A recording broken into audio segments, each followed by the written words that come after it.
টুকরো একটি পেস্টিং এর উপর খুব সুন্দর করে একটি পাতা শেপ দিয়ে নিব। তার উপর আরেকটি পেস্টিং দাগ বরাবর দুটি পেস্টিংকে কেটে নিব। কাটা অংশ থেকে 1/2 ইঞ্চি গ্যাপ রেখে পাতার রাউন্ড শেপে কেটে নিব। তারপর এক টুকরো কাপড়ের উপর পেস্টিংটাকে রেখে ভালো করে সেট করে নিব।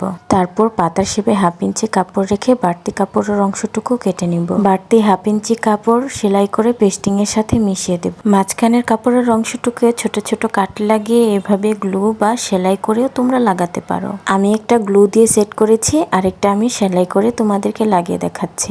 এখানে দুইটা প্যানেল আমি রেডি করে নিয়েছি। এই প্যানেলের উপর আরেকটি জর্জেট কাপড় রেখে সেম ভাবে আমি সেলাই করে নিব।